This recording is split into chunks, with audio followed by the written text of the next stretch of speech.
Well, I think that's a decision for the cabinet and prime minister, but ultimately we can only do what we can afford. So the finances, reviewing the finances, looking at what makes economic sense, what makes financial sense, not just for today, but for tomorrow and further into the future, is what we have to have account of before any adjustments can be made. What is clear is that we can afford what was proposed in the second proposal.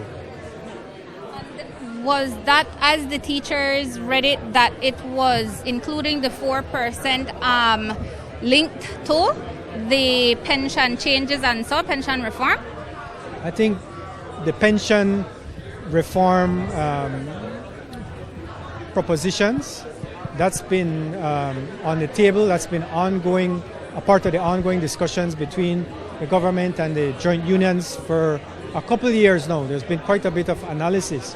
But what is absolutely clear, certainly what I've seen, is there has been miscommunication, if not misinformation, being provided to the public by the joint unions so far as what the reform proposals constitute. There is no proposition that all existing public officers and teachers will immediately have to pay 5% contribution. That's totally inaccurate. What is in fact the case and what is being put on as the proposition is an incremental move from non-contributory to a contributory pension plan. There is no non-contributory pension plan for public officers in the entirety of the Caribbean and Latin America. It's a total anomaly that it continues to exist in Belize.